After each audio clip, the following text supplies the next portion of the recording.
Sit down! Nobody talk! Sit down! We drink water and relax! You are sad? There are many sads. I'm not good. I'm not good enough. I know that. Don't make faces. He's only the one in my team. I try to do my best. It's all. In a few years you can be a manager and you can do it. No problem. But until now, guys, I am the boss and I decide. Pep Guardiola and Mauricio Pochettino will be meeting again in the Premier League after a very long time. This time, Mauricio Pochettino will be facing Pep Guardiola's Manchester City as Chelsea head coach. The two managers have had a history together and both understand the game perfectly. Pep Guardiola and Mauricio Pochettino have honed their footballing philosophy in high-intense pressing systems and possession-based football from Marcelo Bielsa. Marcelo Bielsa's influence on both managers is quite strong and has been witnessed in both teams as they line up to play their football. So Pochettino has had some remarkable success against Pep Guardiola. He's the second manager after Jurgen Klopp who has had successes against Pep. We are going to see how, but in our video today we are going to analyze why it is so difficult to beat Pep Manchester City. So Pep Guardiola is one of the most decorated managers and has a philosophy that has been quite strong that has enabled him to dominate teams all over Europe. Guardiola's constant innovation and constant tweaks in his tactical system has made him one of the best managers in world football. One clear example is the use and deployment of John Stones as a midfielder in a 3-4-2 system. So in this system, he adapted Stones by playing him in midfield, showcasing his remarkable success in making in-game tactical changes, and this change made him win the treble last season. So you need to understand that Pep Guardiola's main football tactic involves quick rotations, one-touch passing football, and exciting slow build-up possession-based football. The main aim is to have qualitative and quantitative superiorities in both the progressive phase of play and the attacking phase of play. The main aim is to overload the opposition's backline by having his wingers start quite wide and having his two attacking midfielders playing close to his center forward. This enables Pep Guardiola's team to always have an extra man in attack, and this also enables him to be quite strong and aggressive to limit counter-pressing situation. And one of the things that has made Pep Guardiola so dominant and so strong in his entire footballing career is the adaptation of positional play. There is still no manager who has come up with a tactic that is so better than Pep Guardiola's positional play football tactic. Before we continue, I'd like you to like, share, and subscribe and Pillars see of positional our video play on include this. playing out from the back, control of possession, positioning of players on the pitch, movement of players, compactness, exploiting the half spaces, combination play, counter pressing, vertical play, and overload to isolate a strong athletic player against a player who has a weakness either in terms of pace or general football ability. And let's understand. One of the key strengths of positional play is the building from the back. This involves the use of a goalkeeper who is excellent with the ball at his feet, two ball-playing centre-backs, a holding midfielder who's comfortable on receiving the ball under pressure, and fullbacks giving the team width in the defensive third.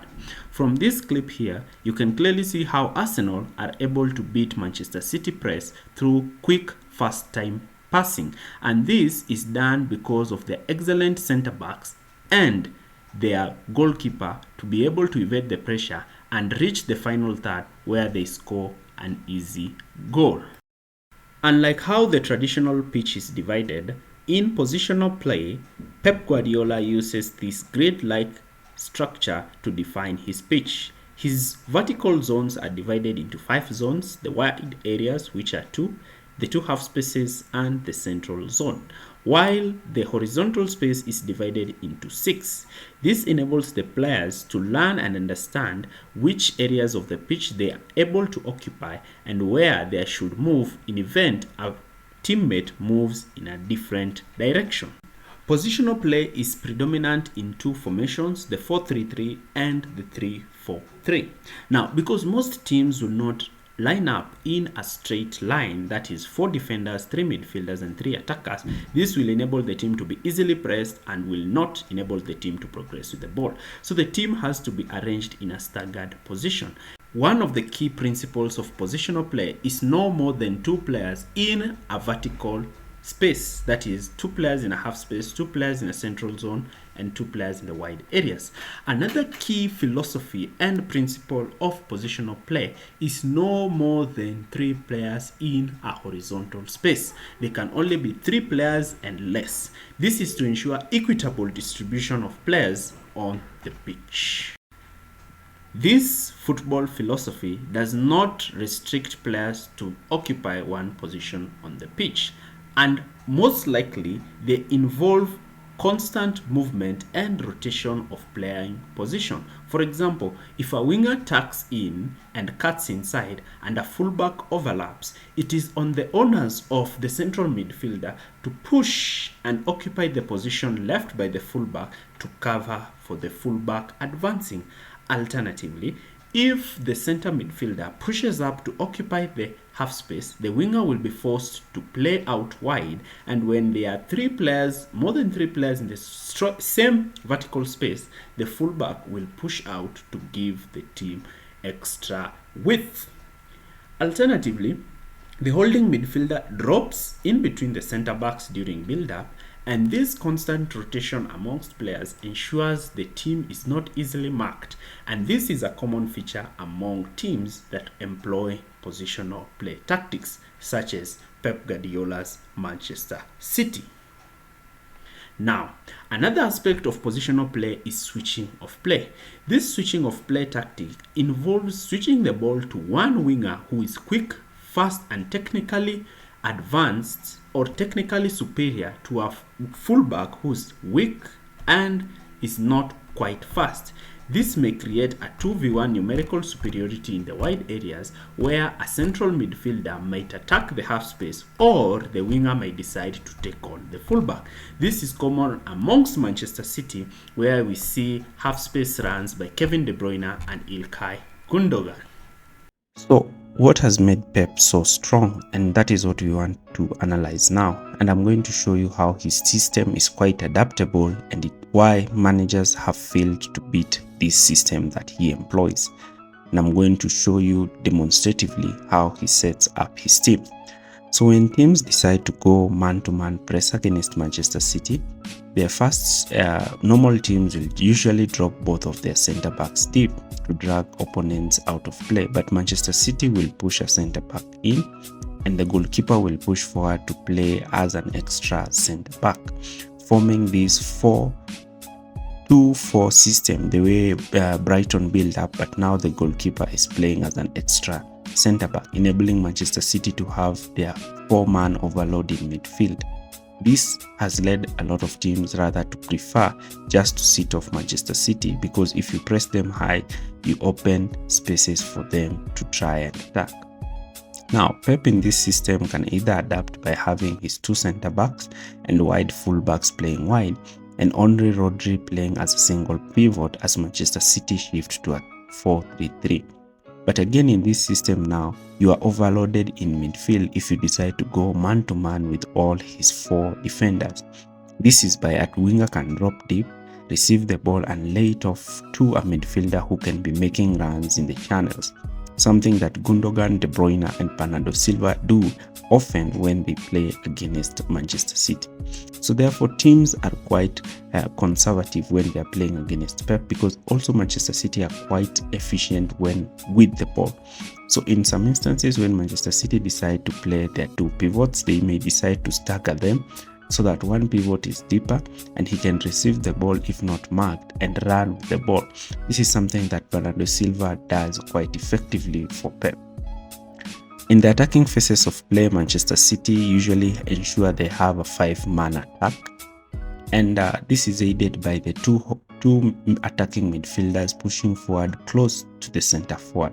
Now, when teams decide to sit on these two midfielders and their wingers starting wide, what happens is that now Manchester City push their goalkeeper Ederson high up the pitch, and Ederson now tries and starts to play as a third centre back, splitting the centre backs wide and enabling them to carry the ball, drawing out players out of position and immediately playing balls to players in space. This system has made a lot of teams so difficult to identify Manchester City's weakness. And if you try to cover one position of weakness for Manchester City, another position of weakness opens for them. You can see here also, now a team has decided to sit deeper to try to cover both the two pivots while having a front four ready and eager to press. So what you'll see Manchester City like to do is that they like to progress down the middle, and you will see a player such as John Stones coming in midfield, and the other two fullbacks playing as wide centre backs, extremely wide, so that they can stretch the area of play. And at some time, this you might find Ruben Dias playing as a single centre back during build, with the likes of Stones and Rodri coming deep, and also the dropping in Haaland to create strong numerical overloads in midfield. Manchester City like to progress their ball through midfield, and this also enables them to make line-breaking passes to the half spaces for the runs of their wingers who like to stay wide. So when teams decide to go man-to-man with Manchester City and try to condense the central progression of the play, you will see Pep now trying to use his wide centre-backs quite to his strength, and this is by enabling the wide centre-back to receive the ball and start to push forward with the ball, dragging out players out of position, with also his midfielders coming deep out of the midfield position and dragging midfielders out of position to play quick 1-2s, enabling them to still be able to beat this overload that has been generated by opposition teams trying to stop them from building from the back. So in this instance, he's able to draw out opposition midfielders out of position and now engage his team in a 5-man overload in midfield. Also, you might find him pushing one of his pivots high up the pitch so that they can form a diamond kind of system, and this staggered position enables them to easily progress the ball through the middle, something that Stones and Rodri do effectively when they are playing together as a duo. Now, in the game against Arsenal, we also saw another tactic that Manchester City employed, and this tactic was playing with no wingers. So in this case, Pep Guardiola's fullbacks were the ones who were starting quite wide, and Manchester City created an overload of 6 players in midfield. And this was achieved by their two wingers playing close in midfield, playing like pseudo wingers. In this system now, Manchester City had a 3-man midfield as well as an extra 2 players in the half spaces. So in this case, a team was finding it quite difficult, especially Arsenal were finding it quite difficult dealing with this midfield overload. So what teams will do is now the teams will come and congest themselves in the middle of the park, trying to stop Manchester City, but this now enables Pep Guardiola's fullbacks to be quite free, and we saw Kyle Walker pushing forward time and time again, having space on the ball, and Manchester City can create these wide overloads, creating 3v2s or 4v2s against opposition fullbacks. This enables them to quickly maneuver the space and have a player attacking the half space, the wide space, and the central space. So in some games, Manchester City might also start their system in a 4-2-3-1 system. And again, this is also quite detrimental for teams, because when you try to close one opening for Manchester City, they always find a way to exploit another weakness. This is why this makes them a very dangerous team. If you decide to sit on both of their pivots in this kind of phase and use your 2 holding midfield to start their build-up again, they'd rather restart their build-up time and time again until they're able to create these overloads. But the role of John Stones is quite important, since his position and his flexibility to shift from centre back into midfield is quite instrumental for Manchester City. And the tactical flexibility of Bernardo Silva, his ability to shift wide, drop deep and play all positions in midfield is also quite effective for Manchester City. These are some of the tactical situations that Pep Guardiola generates for himself, making his team unpredictable and strong. So, can you beat Pep Guardiola? Yes, but you need players who will be quite clinical with their chances, and you need to be quite ready to suffer and allow Manchester City their build-up system. Pochettino has beaten Manchester City in numerous occasions in the past. He has beaten them in the Champions League. He's beaten them in the league. And therefore, Mauricio Pochettino might have an idea of how to beat Pep. But is the Chelsea team ready to do this? That is what we'll analyze.